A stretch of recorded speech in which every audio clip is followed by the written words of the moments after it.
Très bien, je vous propose de commencer. Nous sommes ravis de toutes et tous vous accueillir pour ce webinaire Rouen-Normandie Autonomous Lab. Je suis Frédéric Safroy, je coordonne les projets de véhicules autonomes et je serai l'animateur de ce webinaire que j'animerai donc avec le partenaire Matmut et notamment Jennifer, Stéphane et Philippe que j'invite à se présenter.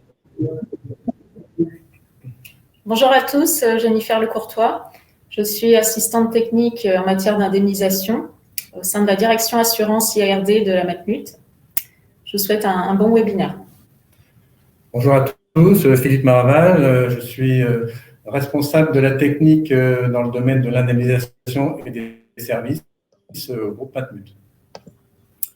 Bonjour, Stéphane Gascoin, donc je suis responsable projet partenariat et prévention au sein de la direction assurance IARD du groupe Matmut. Bienvenue, merci encore de votre participation et d'avance de vos interventions. Pour témoigner, l'idée à travers ces webinaires, c'est de mettre en lumière les coulisses de ce projet unique en Europe, de faire découvrir aux participants un aspect du projet et bien entendu aujourd'hui, nous allons nous intéresser aux aspects maîtrise des risques, assurance et responsabilité.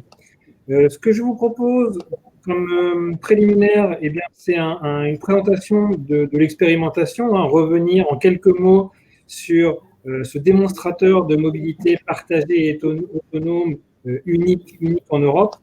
Ce projet, donc sous l'égide de la métropole Rouen-Normandie, qui est l'autorité organisatrice de la mobilité de ce territoire, s'inscrit dans une stratégie de développement du transport en commun et je dirais plus précisément de réduction de l'utilisation du véhicule individuel et notamment de l'autosolisme, c'est tout simplement d'être seul dans sa voiture. Et donc, pour atteindre ces stratégies, il s'agit de développer de nouveaux modes de transport pour étendre le réseau de transport. Et quand on dit l'étendre, c'est soit sur de nouvelles zones géographiques ou sur de nouvelles zones horaires, la nuit par exemple. Et donc, afin d'étendre ce réseau, les services en véhicule autonome font partie des expérimentations, des tests qui sont menés. Donc, on est vraiment sur un projet précurseur, un partenariat public-privé qui a été mené avec des partenaires privés, Renault, la Matmut évidemment et Transdev, opérateur de transport en commun qui opère une partie du réseau des transports en commun de la métropole de Rouen, et avec le soutien de l'Europe, de l'État, de la région et bien entendu sous l'égide de la métropole Rouen-Normandie. Le cas d'usage qui a été testé et sur lequel vont revenir le partenaire Matmut, ce premier cas d'usage, il s'agissait de tester un transport à la demande en terminus du tramway au sud de la métropole et d'apporter une réponse ce qu'on appelle le premier et le dernier kilomètre. Comment je parcours le premier ou le dernier kilomètre qui me sépare de l'université, du centre commercial ou de ma résidence. Donc, au maximum, 4 Renault Zoé 100% électriques et autonomes ont été déployés sur 10 500 km de routes ouvertes à la circulation. C'est là un caractère assez unique en Europe puisque les véhicules évoluaient au milieu des autres usagers de la route, cyclistes, véhicules conventionnels. Et donc, on était vraiment dans un environnement urbain avec tous les challenges techniques. Certains ici sont sur cette diapositive qui étaient à résoudre. Donc, finalement, ça nous a permis de tester, de valider techniquement tous ces aspects avant de pouvoir aborder d'autres cas d'usage. Donc, on a parcouru ainsi plus de 8000 km en mode autonome sur ces 3 circuits, plus de 10 km, des vitesses, là aussi, d'évolution adaptées par rapport aux conditions et à l'environnement dans lequel les véhicules évoluaient. Et au-delà des véhicules, c'est tout un système de transport autonome qui est développé. Bien souvent, les personnes qui s'intéressent au projet se focalisent sur les véhicules. Il y a beaucoup d'innovations embarquées à bord des véhicules. Et ces véhicules sont connectés. C'est des véhicules autonomes connectés à l'infrastructure pour une perception étendue, connectés au poste central de supervision du réseau de transport en commun, où nous avons intégré une supervision véhicule autonome et puis connecté une application qui permet à l'usager de réserver son transport à la demande. Donc, c'est vraiment tout un ensemble, toutes ces briques qui sont testées et validées sur cette expérimentation. La suite va être toujours de s'intéresser à cette zone d'expérimentation, mais là de déployer une navette autonome. Donc il s'agit de renforcer une ligne de bus existante, d'intercadencer des bus conventionnels avec une navette autonome pour augmenter la fréquence et ainsi faciliter le transport d'est en ouest et d'ouest en est sur cette zone avec ce véhicule, donc la navette cristal que Transdev développe avec l'Europe. Il s'agit également de poursuivre le transport à la demande, donc un projet qui s'inscrit dans un appel à projet SAM-EVRA soutenu par l'ADEME. Et là, il s'agit de déployer un service similaire, d'expérimentation similaire à celle du Madrier, donc un transport à la demande en centre-ville de Rouen sur des parcours qui restent encore à valider et à préciser, mais d'apporter un service dans un environnement urbain dense. Évidemment, ce type de projet développe un aura et un rayonnement international. Nous avons eu l'occasion, avec l'ensemble des partenaires, d'accueillir des délégations du monde entier qui s'intéressent à ces nouvelles formes de mobilité, à tous les aspects, techniques, assurantiels, vraiment l'ensemble des aspects, l'ensemble des services qui sont utilisés derrière. Et dernier point extrêmement important, c'est l'ancrage local. Un projet de dimension internationale. Et notre objectif est bien d'apporter un service local. Et donc, pour ce fait, nous associons très fortement la population. Moi, je parlais d'un partenariat public-privé, mais au-delà de la population qui est invitée, alors à venir tester, à venir visiter, à faire un maximum de retours. Et au-delà de la population, c'est l'ensemble des associations locales. Ça peut être les résidents, ça peut être différents types d'associations. Apporter leur pierre à l'édifice, nous faire leur retour pour améliorer ces services. Donc, on a vraiment en tête cet objectif final d'apporter du service. Voilà pour la présentation très rapide du projet. Je vais passer la parole à Stéphane Gascoin. Stéphane, si tu peux nous rappeler finalement pourquoi la Matmut s'est engagée dans le soutien à un tel projet. Bien, la Matmut, les enjeux pour la Matmut, ils étaient multiples. Et tout d'abord, il y en a un, c'est notre attachement local, puisque vous savez, la Matmut est une mutuelle d'assurance qui a vu le jour donc en Normandie et plus particulièrement à Rouen. Et donc, bien entendu, nous sommes très très attachés au développement local et qui plus est sur un sujet de mobilité. Nous sommes un assureur plutôt encore très très typé assurance dite IRD, donc responsabilité civile, dommages, et notamment sur l'assurance des véhicules, qui reste aujourd'hui quand même encore sur lequel on a une forte expertise en matière assurantielle. Et donc pour nous, c'était tout à fait logique d'accompagner un projet normand autour du développement des véhicules de demain. Donc, on avait ce souhait d'être au cœur d'une expérimentation concrète pour pouvoir, les mains dans la glaise, si je puis dire, accompagner des partenaires tels que Transdev en tant qu'opérateur de transport public, Renault industriel, constructeur de véhicules. C'était intéressant notamment dans les partenaires, c'était intéressant de s'associer à vous pour pouvoir concrètement voir les impacts de l'évolution réglementaire en matière de véhicules autonomes et notamment en phase expérimentale telle que celle l'a été jusqu'à l'année dernière. Donc ça, c'était la première chose. On avait aussi la volonté de bien accepter, de bien mesurer l'acceptabilité de ces véhicules autonomes par différents acteurs, notamment l'acceptabilité par les usagers des véhicules eux-mêmes, les passagers, mais aussi les autres utilisateurs de la route. Donc, le partage de la route, pour nous, c'est important de pouvoir mesurer ça, comment c'est accepté, comment c'est perçu, le partage de la route avec les autres utilisateurs, mais également avec les riverains. Et quand je dis utilisateur de la route, ça ne veut pas simplement dire le conducteur d'un autre véhicule, mais ça peut être le piéton, un cycliste, etc. Et tout ça aussi pour, bien entendu, nous aider, nous permettre de commencer à être dans de la prospective sur construire nos offres assurantielles de demain.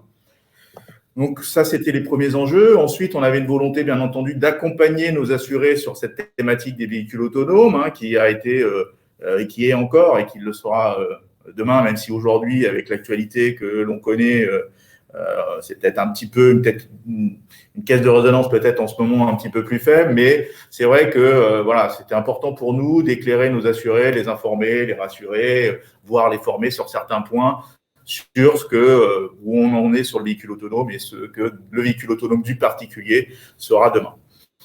Et donc, dans ce cadre-là, la Matmut a piloté, donc dans le cadre du projet Rouen Normandie Autonomous Lab, a piloté bien un groupe de travail qui permettait d'avoir une synergie entre les différents partenaires privés publics sur les aspects réglementaires, juridiques, et donc dans lequel on a pu apporter notre expertise en matière d'assurance, de responsabilité, sur les sujets de données, mais on a aussi évoqué à travers nos ateliers la sécurité et l'éthique, voilà, qui ont pu être abordés dans tous ces débats. Donc, ensuite… J'ai trop pris la parole. Je tiens seulement une petite précision. N'hésitez pas à écrire vos questions sur le chat au fur et à mesure et nous prendrons un temps en fin de présentation pour revenir sur les questions que vous pouvez avoir.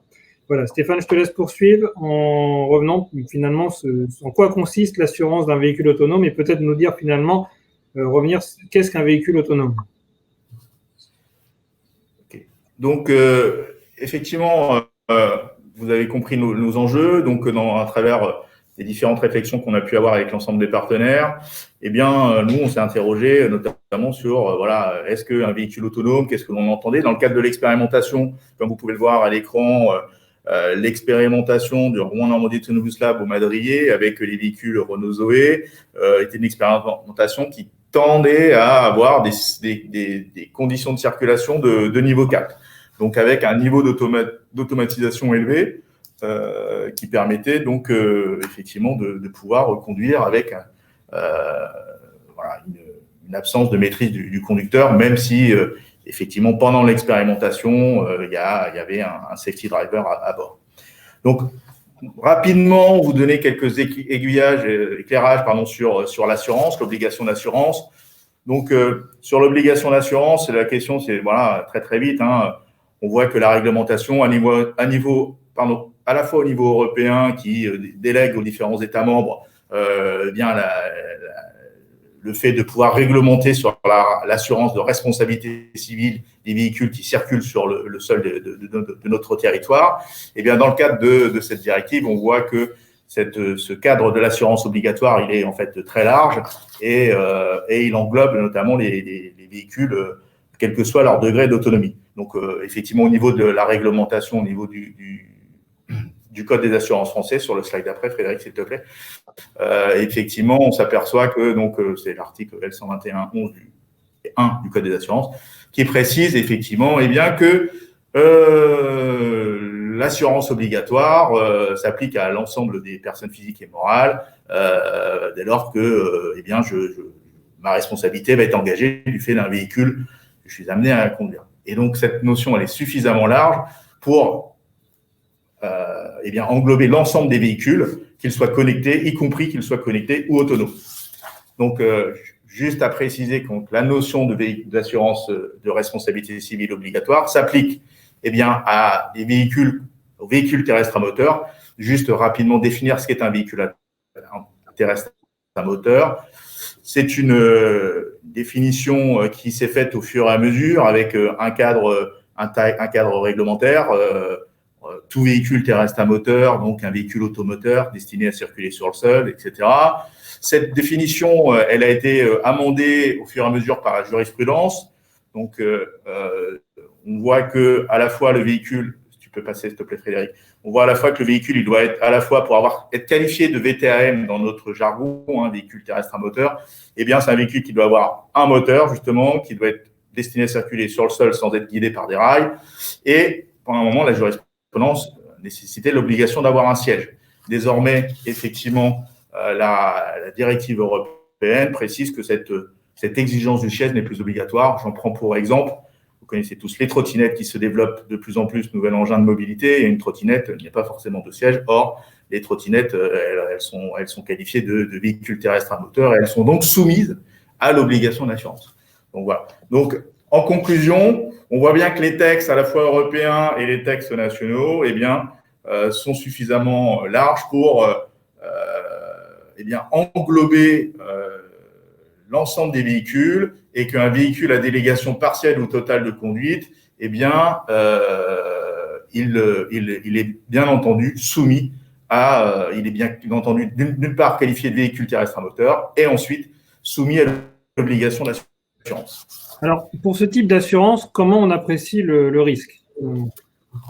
Alors, traditionnellement, le risque d'un véhicule, alors d'une part, pourquoi est-ce qu'on apprécie le risque? C'est pour évaluer la charge présentée par dans le futur contrat. Voilà, est-ce que le risque qu'on nous présente, est-ce que, eh bien, effectivement, il est acceptable? Il est acceptable de le faire porter par la collectivité des assurés. Hein, c'est le principe même de la mutualisation des risques, hein, le principe même de l'essence de l'assurance. Donc, cette appréciation du risque, jusqu'alors, elle se fait bien généralement par l'intermédiaire d'un questionnaire assez précis, assez complet, qui a beaucoup évolué dans le temps, et notamment avec la digitalisation. Mais en fait, on s'appuie quand même toujours sur ce besoin de questionner eh bien, essentiellement le souscripteur du contrat qui vient nous proposer son risque. Donc, l'appréciation du risque, en fait, elle s'établit sur ce que nous, on a l'habitude d'appeler le binôme conducteur-véhicule. À la fois, et c'est aussi sur ces deux entités, le conducteur et le véhicule, que c'est ce binôme-là qui forme le risque. Un véhicule tout seul, il a peu de chances de causer un dommage, même si, et c'est souvent un véhicule utilisé dans une circonstance avec un conducteur donné qui forme le risque. Et donc, c'est pour ça qu'on prend l'habitude de poser un certain nombre de questions, à la fois sur le conducteur, à la fois sur le véhicule. Tout ça donnant des éléments de tarification qui nous permettent au final à la fois aussi d'apprécier et de donner le tarif qui va en fonction du risque que l'on a mesuré. Demain, donc, du coup, il y aura de nouveaux enjeux parce que si effectivement, un véhicule autonome et que la part du conducteur, eh bien, elle est moins forte qu'elle l'est aujourd'hui, il faudra que l'on s'appuie sur peut-être sur d'autres critères ou revoir la balance des critères entre le conducteur et le véhicule. Et puis, il y aura aussi de nouveaux enjeux. Hein. Un véhicule autonome, c'est un véhicule avec des technologies nouvelles dont aujourd'hui, eh bien, on ne connaît pas encore les résultats statistiques. Donc, en termes d'actuariat, en termes de sinistralité, eh bien, on a assez peu de données, bien entendu, à ce jour. Donc, à la fois sur la nature, sur la fréquence, sur le coût des sinistres, etc. Ce qui fait que vous savez que l'assurance, elle s'appuie sur la règle des grands nombres et donc avec tout un travail d'actuariat. Et aujourd'hui, effectivement, voilà, il nous manque encore énormément de matière pour pouvoir bâtir des modèles statistiques de demain. Et puis, de toute façon, se pose la question du véhicule autonome. Est-ce que vraiment demain, il améliorera la sécurité routière, puisqu'on dit que 90% des accidents sont dus à une cause, à une erreur humaine. Ça reste à vérifier. Statistiquement, ok, mais on peut voir l'impact éventuellement du véhicule autonome demain. Et puis, il y aura des nouveaux risques certainement qui vont apparaître, puisque véhicule connecté, donc attention, garantie pour protéger contre la cyberattaque, contre le véhicule, prendre prise de contrôle du véhicule à distance. Donc, certainement de nouvelles garanties à imaginer. Et puis, en termes de coûts de réparation, eh bien, ces nouvelles technologies vont aussi certainement alourdir la charge sur certains postes sinistres. Je pense par exemple au pare-brise. Si demain on a des pare-brises connectés, le coût ne sera pas le même que celui d'aujourd'hui. Donc même s'il y a moins de sinistralité, des sinistres grêles, des sinistres de projection de cailloux qui viendront abîmer un pare-brise, il y en aura toujours. Donc voilà, il y a un certain nombre de choses encore à découvrir, à explorer pour nous permettre de nous projeter sur les assurances et sur les contrats de demain sur les véhicules autonomes.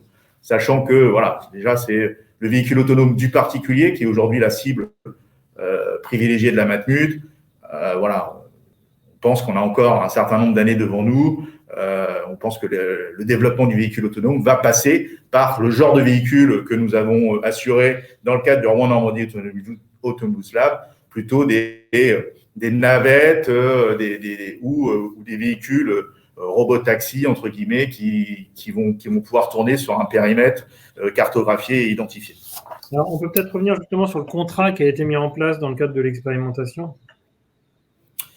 Alors, du coup, dans le cadre de l'expérimentation, on est parti d'un contrat standard, hein, des conditions générales automobiles classiques que nous avons, puisque, comme je vous l'ai dit, la garantie de responsabilité civile obligatoire, donc les dommages causés aux tiers, eh bien, s'applique normalement. Donc, on a pris ce contrat, des garanties dommages pour recouvrir les dommages qu'auraient pu subir les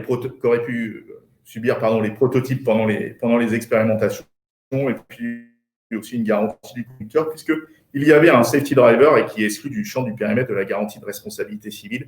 Et donc, on voulait protéger néanmoins les taxi drivers qui étaient là pour reprendre en main le véhicule en cas de besoin. Donc, en fait, on avait une couverture relativement complète. Tu peux passer, Frédéric, oui, c'était bien. Et puis, on a juste aménagé, du coup, nos conditions particulières à la marge, notamment pour pouvoir prendre en compte le coût important des véhicules, des prototypes, hein, qui étaient de plusieurs centaines de milliers d'euros le véhicule. Et donc, on a adapté nos plafonds de garantie à la hauteur de la valeur très, très importante du prototype, en prenant en compte l'ensemble des accessoires et aménagements réalisés, donc que ce soit les lidars et autres aménagements dont on avait besoin pour faire circuler ces véhicules de façon autonome sur les boucles du madrier. Très bien. Merci Stéphane pour ce panorama sur l'assurance, particulièrement du véhicule autonome et sur le projet. Peut-être maintenant, on va aborder la partie responsabilité. Je vois justement en plus, il y a une question sur le chat sur la responsabilité civile et la loi Badinter. Parfaite transition. Je passe la parole justement à Philippe pour revenir et partager les responsabilités justement en cas d'accident. Voilà, merci Frédéric. Donc effectivement, on va évoquer cet aspect-là du véhicule autonome qui peut inquiéter quand même les victimes, considérant qu'un véhicule autonome, il y a un système qui pilote l'autonomie, il y a des capteurs, et la victime peut se dire finalement, est-ce que mon indemnisation ne va pas être plus compliquée dans la mesure où le conducteur, le constructeur, le fabricant du capteur vont risquer de se renvoyer la balle et mon indemnisation sera retardée d'autant. Donc, pour répondre à cette question, il faut examiner quelle est la législation en vigueur pour gérer les accidents de circulation et donc se référer à la loi du 5 juillet 85, dite loi Badinter, du nom du garde des Sceaux de l'époque qui avait porté la réforme. C'est une loi qui met en place un régime d'indemnisation très favorable pour les victimes en encadrant la procédure d'indemnisation, en prévoyant des délais. Pour que cette loi soit applicable, il faut que dans l'accident, il y ait au moins un véhicule terrestre à moteur impliqué. Cette loi peut-elle s'appliquer en cas d'accident provoqué par un véhicule autonome? La réponse est clairement oui. Oui, pour deux raisons. D'abord parce que, comme l'a expliqué Stéphane, le véhicule autonome est bien un véhicule terrestre à moteur, donc la condition est remplie. Et deuxième raison, c'est que la notion d'implication, hein, qui vraiment assoit le régime prévu par la loi Badinter, cette notion d'implication est très large. En fait, l'implication, c'est une participation du véhicule à quelque titre que ce soit. Il ne s'agit donc pas d'aller rechercher une quelconque responsabilité, d'aller rechercher la faute du conducteur ou un comportement inadapté. Il suffit que le véhicule soit considéré comme impliqué, c'est-à-dire qu'il ait participé à la réalisation de cet accident, peu importe que le conducteur n'ait commis aucune faute, et peu importe même qu'il n'y ait pas de conducteur dans le véhicule. Je pense évidemment au véhicule en stationnement. Donc, à titre d'exemple, un cycliste qui percute un véhicule en stationnement sera indemnisé pour son dommage corporel par l'assureur du véhicule en stationnement. Donc, ce dispositif est donc tout à fait adapté aux véhicules autonomes, que le conducteur ait enclenché le système d'autonomie ou même qu'il n'y ait pas de conducteur du tout. Donc, ce régime favorable est donc préservé, ce qui est évidemment essentiel, hein, puisque notre première mission en cas d'accident de circulation, c'est de nous intéresser aux victimes et d'indemniser leurs préjudices. Alors, il y a juste un point d'attention qui concerne la victime qui est aux commandes d'un véhicule autonome. Le dispositif prévu par la loi Badinter distingue deux catégories de victimes. Les victimes qui ont la qualité de conducteur et les victimes qui n'ont pas la qualité de conducteur, c'est-à-dire les piétons, les cyclistes, les passagers. Or, le droit d'indemnisation des conducteurs est moins favorable que celui des non-conducteurs. Je prends un simple exemple concernant une victime qui n'aurait pas attaché sa ceinture. Si cette victime est un conducteur, son droit à indemnisation sera réduit du fait de l'absence de ceinture. Si la victime est un passager, elle sera indemnisée intégralement. Donc, d'où l'intérêt de la question de savoir si la personne qui est aux commandes du véhicule a la qualité ou non de conducteur. Alors, si on regarde la jurisprudence très fournie depuis de nombreuses années, depuis 1985, il y a un certain nombre de décisions qui nous démontrent que cette notion de conducteur est appréciée de manière assez large. Par exemple, un arrêt de cassation a prévu que une personne aux commandes d'un véhicule en panne reste conductrice. Donc, on peut penser que celui qui sera aux commandes d'un véhicule autonome, même si le système autonome est enclenché, conservera la qualité de conducteur. Une fois cette première étape franchie, une fois que la victime a été indemnisée par l'assureur du véhicule impliqué, qu'il soit autonome ou pas autonome, va s'ouvrir une deuxième étape qui va consister pour l'assureur du véhicule d'exercer des recours en contribution contre différents tiers responsables potentiels. Donc, vous les avez sur ce slide.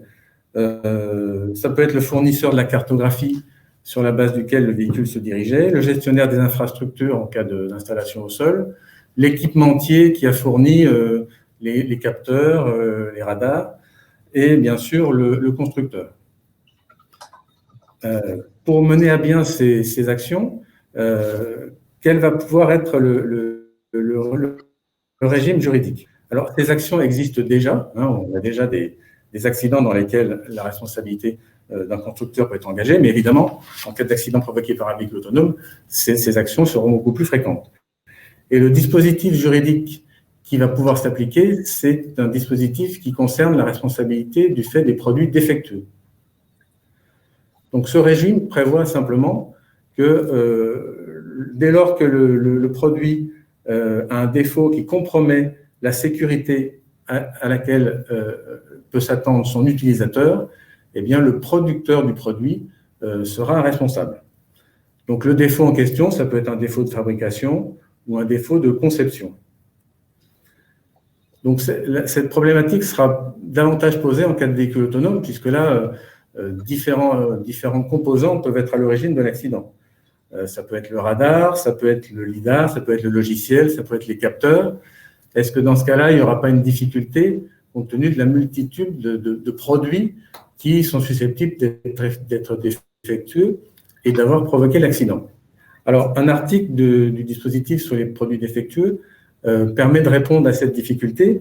C'est l'article 1245-7, donc, qui vous est présenté sur la slide suivante, et qui prévoit que lorsque le dommage a été causé par le défaut d'un produit qui est incorporé dans un autre, eh bien, le producteur de la partie composante et celui de la partie dans laquelle le produit a été incorporé sont solidairement responsables.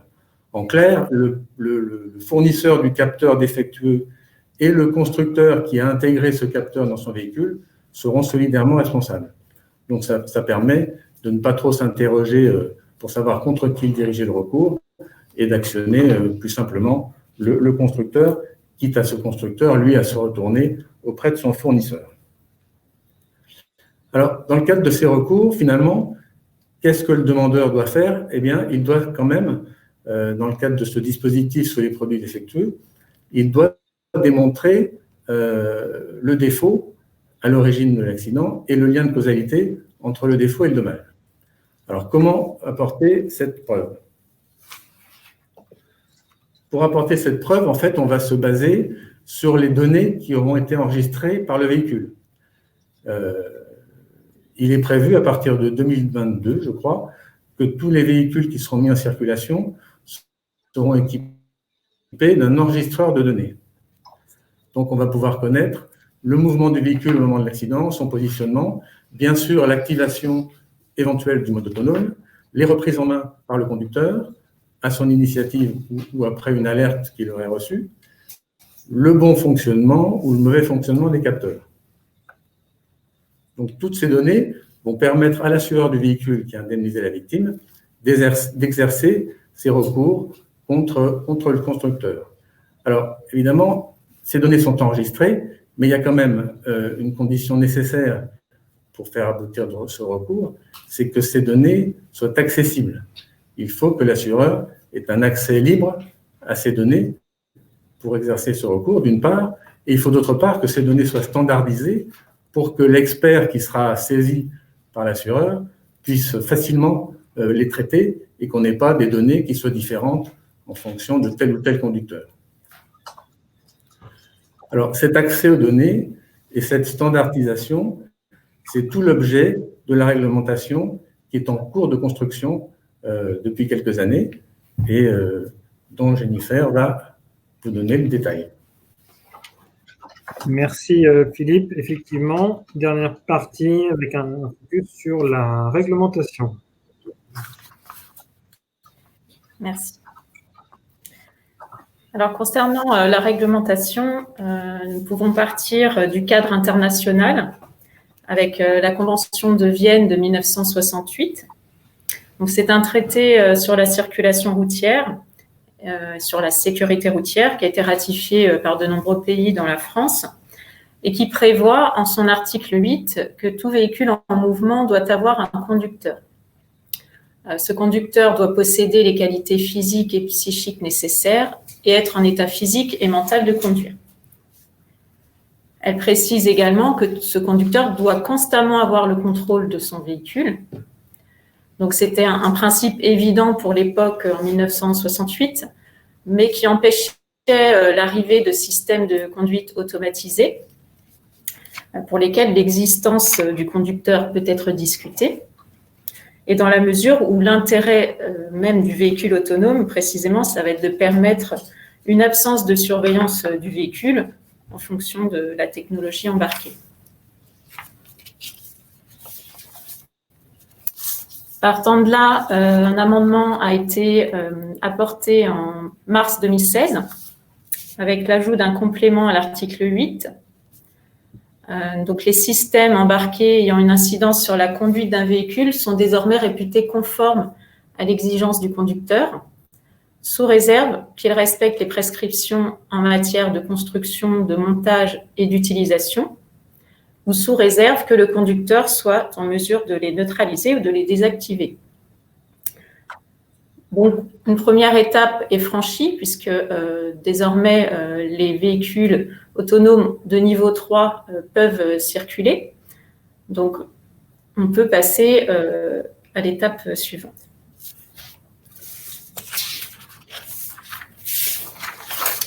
Donc, en l'état actuel, on pourrait également penser que c'est quand même insuffisant pour le déploiement de véhicules autonomes de niveau 4 et 5, puisqu'on a toujours l'exigence du conducteur, personne physique ayant la maîtrise du véhicule.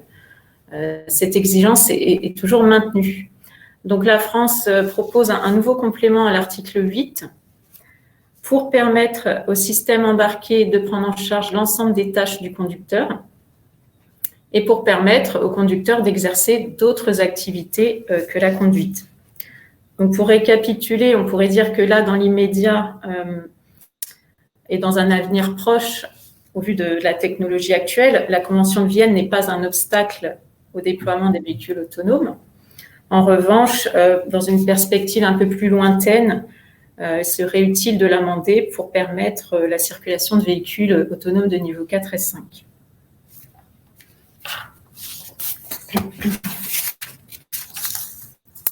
Alors, au niveau du droit interne français, on a l'ordonnance de 2016 qui est venue autoriser les expérimentations de véhicules autonomes. Grâce à cette ordonnance, la circulation de véhicules à délégation partielle ou totale de conduite est autorisée en France, sur route ouverte à la circulation, mais exclusivement dans le cadre d'expérimentation et après délivrance d'une autorisation. Alors, les conditions de délivrance de l'autorisation ont été précisées ensuite par un décret en mars 2018. Donc, ce décret vient préciser les conditions de délivrance de l'autorisation, les modalités de mise en œuvre de l'expérimentation. Il intègre un certificat d'immatriculation spécifique, le WWDPTC, et il énonce des sanctions en cas de non-respect. L'article 12 de ce décret précise aussi que le conducteur du véhicule doit avoir reçu une formation spécifique. C'est ce qui a eu lieu effectivement pour Rouen-Normandie Auto de Mouslab, parce que ce sont des chauffeurs de bus qui ont été formés spécialement pour l'expérimentation. Et cet article 12 intègre une nouvelle notion, c'est la notion de conducteur situé à l'extérieur du véhicule. Donc là, on voit que la qualité de conducteur est maintenue, même s'il se trouve à l'extérieur du véhicule, et on respecte ainsi l'exigence de la Convention de Vienne qui impose ce conducteur.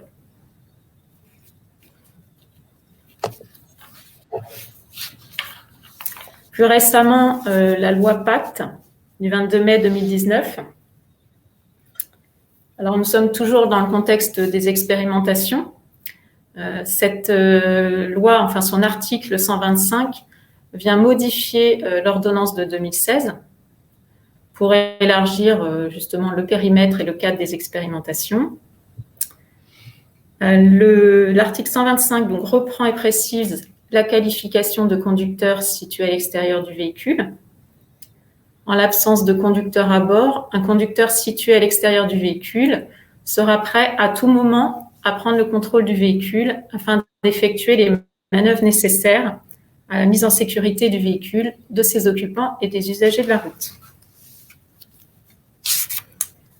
Alors, l'article 125 apporte également de premiers éléments sur la responsabilité pénale en cas d'infraction commise durant l'expérimentation. La responsabilité du conducteur n'est pas engagée lorsque le système de délégation de conduite est activé et elle ne pourrait l'être qu'après un laps de temps défini nécessaire à la reprise en main. Et à contrario, c'est la responsabilité du titulaire de l'autorisation qui est engagée lorsque le système est activé.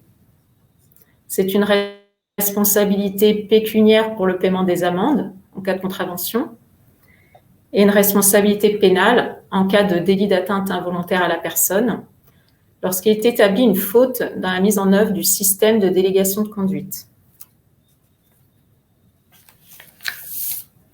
Enfin, pour terminer, la loi d'orientation des mobilités qui a été promulguée le 24 décembre 2019, elle vient poser le cadre, cette fois hors expérimentation. Ce cadre qui va permettre maintenant au gouvernement de réglementer 2 points importants. Ce sont les articles 31 et 32. Le premier point concerne le régime des responsabilités et vise à permettre d'adapter la législation, notamment le Code de la route, en définissant le régime de responsabilité pénale applicable en cas d'accident avec un véhicule autonome. Enfin, l'article 32 concerne l'accès aux données. Et donc, cette fois, il vise à rendre accessible, en cas d'accident, les données d'état de délégation de conduite enregistrées pendant la période précédant l'accident. Et cet accès est prévu pour les entreprises d'assurance et le fonds de garantie des assurances obligatoires. Donc, nous attendons les ordonnances et décrets à venir qui vont venir préciser ces 2 points. Mais une législation européenne n'est pas exclue. Elle serait même certainement opportune pour harmoniser les règles au-delà de nos frontières, puisqu'il faut déjà prévoir une circulation des véhicules autonomes dans différents pays. Très bien. Merci beaucoup, Ginevère. Merci à tous les intervenants pour ces éclairages. Pour avoir en plus excellemment respecté le timing. Je vais laisser de la place pour des questions. Peut-être à jouer, il y a des questions qui ont été posées pendant la présentation. Revenir sur la notion de responsabilité, c'est-à-dire finalement, s'il y a un défaut du constructeur, mais si jamais le véhicule ne s'arrête pas, il rentre en collision avec une autre voiture, qui est responsable? C'est l'établissement de la responsabilité. Je vois la question. Alors, si le véhicule autonome, si j'ai bien compris, ne s'arrête pas et percute une autre voiture non autonome. Et qu'il rentre dans une autre voiture conventionnelle, qui est responsable? Alors, sur l'indemnisation des victimes, les assureurs des deux véhicules impliqués, aussi bien l'assureur du véhicule autonome que l'assureur du véhicule non autonome, seront amenés à indemniser les victimes, les occupants de leurs véhicules respectifs.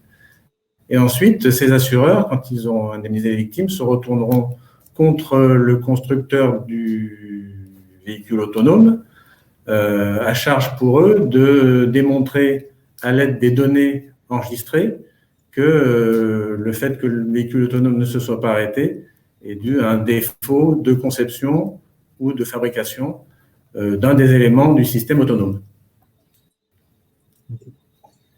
Il y avait une deuxième question, alors qui mériterait peut-être d'être précisée, mais qui revenait sur le cas des États-Unis. Alors après, je ne sais pas forcément de quel incident est évoqué. Le cas des États-Unis qui avait conduit à la condamnation du conducteur pourrait-il se produire en France? Alors, est-ce qu'on était dans le cadre d'une expérimentation? Si on regarde la législation pénale que Jennifer a décrite, on avait donc un conducteur qui avait enclenché le mode autonome, mais qui apparemment n'a pas réagi aux alertes, d'après les éléments qu'on avait eus sur cet accident. Si c'est bien l'accident d'Uber. Voilà, si c'est l'accident avec le véhicule Uber qui fait l'objet de la question. Et dès lors que le conducteur ne répond pas aux alertes du système autonome lui demandant de reprendre la main, c'est lui qui sera condamné pénalement. Donc ça, c'est la législation de la loi PACTE dans le cadre des expérimentations. On peut penser que les ordonnances qui seront prises dans les suites de la LOM seront de même nature. Et que la solution serait là. C'est un point sur lequel, effectivement, on peut insister, c'est qu'on est vraiment actuellement sous un régime d'expérimentation qui fait l'objet, vous l'avez parfaitement décrit, d'une demande d'autorisation d'expérimentation auprès des services du ministère. À ce titre-là, c'est vrai que nous construisons une relation avec les services du ministère, au-delà d'une relation administrative, une relation de reporting, de feedback, de reporter les indicateurs pour construire la réglementation de demain. Et le fait d'évoluer sur route ouverte à la circulation est un formidable terrain d'expérience en ce sens. On va même jusqu'à construire des scénarios d'incidents, de les tester pour aller jusqu'au bout finalement de l'exercice et imaginer vraiment la réglementation de demain. Un deuxième point également sur lequel je voulais insister également, c'est que évidemment l'objectif est d'être intégré dans des services et intégré dans un réseau de transport en commun. Et donc à ce titre-là, et c'est ce que nous écrivons notamment à Rouen, c'est d'avoir des règlements d'exploitation établis par l'exploitant du réseau de transport en commun qui vont venir préciser les process, d'avoir des process documentés qui permettent normalement d'établir plus facilement la chaîne de responsabilité. Et bien évidemment, associé à cela, ce sont d'avoir des compétences adaptées et donc de travailler sur la formation. Jennifer en a parlé et donc nous avons mis en place le premier centre de formation à Rouen pour les conducteurs et donc nous avons formé 7 conducteurs qui habituellement évoluent sur les bus, les TEOR et les tramways.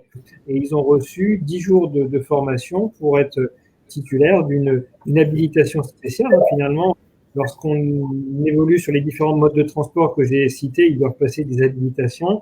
Et donc là, c'est une formation un petit peu plus poussée donc pour ces nouveaux modes de transport qui permet de justifier de la compétence acquise par ces conducteurs du réseau Astuce finalement qui évoluent ainsi dans ce nouveau mode de transport et qui sont extrêmement curieux et passionnés pour pouvoir travailler sur ces nouveaux modes. Une question sur les niveaux d'autonomie. Alors on demande si les voitures autorisées à circuler à ce jour sont autonomes jusqu'au niveau 2. Est-ce bien cela?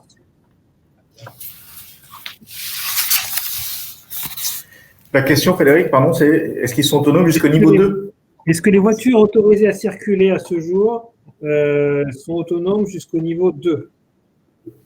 Oui, à ce jour, oui, puisque le niveau 2, c'est simplement des aides à l'assistance à la conduite. Donc, en fait, aujourd'hui, si tu peux remettre le slide sur les 5 niveaux d'autonomie. Donc, oui, aujourd'hui, niveau 2, oui, ils peuvent. La question se pose déjà sur le niveau 3. Est-ce qu'aujourd'hui, voilà, j'ai certains véhicules en niveau 3. Et aujourd'hui, au niveau 4, ça c'est clair que non. Aujourd'hui, je n'ai pas de véhicule de niveau 4 qui circule, hein, mis à part dans le cadre d'expérimentation. Et niveau 5, je ne sais pas si un jour on y arrivera. Mais ça, c'est mon appréciation personnelle. Oui, pour aller dans ce sens, effectivement, c'est le niveau 5 qui était annoncé par un certain nombre d'acteurs. Le fait d'avoir un véhicule autonome dans l'ensemble des configurations, sur l'ensemble des routes, dans n'importe quelle condition météorologique, sur n'importe quelle route, cette échéance est sans cesse repoussée, suppose des niveaux d'investissement extrêmement importants aussi, et bien entendu, vu le contexte actuel. Déjà, les échéances étaient repoussées avant la période que nous traversons, mais aujourd'hui, il n'y a plus d'échéance de fixée. Pour revenir, de toute façon, il faut dire aussi… Pardon, Frédéric. Je pense qu'il y a quelques véhicules qui sont, entre guillemets, qui sont quasiment prêts pour être au niveau 4, dans certaines circonstances bien particulières. Hein. Je pense notamment à des voies sur autoroute congestionnées avec une circulation inférieure à 50 km/h qui permet auquel on fait l'accordéon, etc., qui permet de déléguer la conduite. Donc je sais que certains véhicules, certains constructeurs techniquement sont prêts. Maintenant, à ma connaissance, c'est la commercialisation de ce type de véhicule permettant cette délégation de niveau, à ma connaissance aujourd'hui, ne s'est pas encore faite.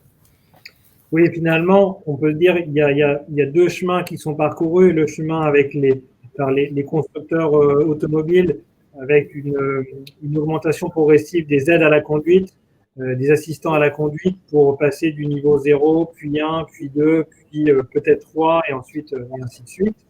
Ce que je crois comprendre, c'est finalement aussi des cas d'usage particuliers sur certains environnements. Hein. Le véhicule pourrait être autonome niveau 3 sur tel tronçon ou telle configuration. Et puis la deuxième voie que nous empruntons, notamment dans le transport en commun, qui est de viser directement l'objectif cible niveau 4, mais sur des trajets prédéterminés. Hein. L'objectif, il est de développer une expérimentation et au final un service sur, je l'ai dit en introduction, hein, une nouvelle zone géographique où on veut étendre un service, peut-être l'étendre aussi de manière horaire sur une zone où il y a déjà des transports en commun. Et finalement, cela passe par cartographier la zone donnée et le véhicule va apprendre par cœur la configuration sur laquelle il évolue. L'objectif, c'est vraiment de le rendre autonome niveau 4 sur le tronçon, finalement, où il est. Bien entendu, après, s'il sort, entre guillemets, de ce trajet habituel, il nécessite de le reprendre en main, en conduite, mais de travailler sur un niveau 4 sur des cas d'usage bien précis, des environnements prédéterminés. Oui, tout à fait. Et lorsque l'on voit quand même, donc, au vu de retour d'expérience que l'on a pu avoir en Normandie Autonomie Boost Lab, à ce stade aujourd'hui des développements technologiques, etc., on voit que pour arriver à faire circuler donc les Renault Zoé sur le site du Madrier avec une trajectoire niveau 4, hein, pour être quasiment niveau 4 avec un safety driver néanmoins à l'intérieur, plus d'autres niveaux de sécurité que l'on avait mis en place, on voit bien qu'il y a encore du chemin à faire, je pense, technologiquement, même si ça va très très vite, ça évolue très très vite, et la 5G risque d'accélérer, c'est pas risque, on le sait, ça va permettre d'accélérer les choses. Mais on voit bien qu'au Madrier, aujourd'hui, il y avait tout le travail de la cartographie et puis en dehors du matériel embarqué sur les véhicules, donc coûteux, hein, comme je l'ai dit, par rapport au contrat d'assurance que l'on a mis en place pour assurer ces prototypes, parce que ce sont des prototypes, donc avec effectivement pour l'instant des coûts d'aménagement très très conséquents. On voit bien qu'il y avait eu aussi des aménagements au sol qui avaient été réalisés pour rajouter aussi, permettre de récupérer des informations supplémentaires pour alimenter le véhicule, pour qu'il puisse être en toute sécurité de circulation de niveau 4 sur cette zone pré-cartographiée. Je profite pour remercier également Patrick Vergelat du groupe Renault, l'un des partenaires de ce projet, qui effectivement confirme que les véhicules particuliers aujourd'hui commercialisés aujourd'hui sont jusqu'au niveau 2 et que les premiers textes pour autoriser les premiers véhicules en niveau 3 sont en cours de finalisation, d'élaboration. En tout cas, merci Patrick pour cette précision.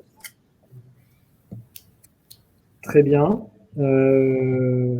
Écoutez, si il n'y a pas d'autres questions, je vous propose de vous remercier, de remercier nos intervenants de la Matmut pour tous ces éclairages. Cette vidéo sera disponible en replay, donc elle permettra également, je sais qu'il y avait de nombreux inscrits et de nombreuses personnes intéressées pour participer qui n'ont pu se rendre disponibles. Donc c'est l'intérêt de ces réunions dématérialisées, c'est de pouvoir mettre ce contenu à disposition plus large.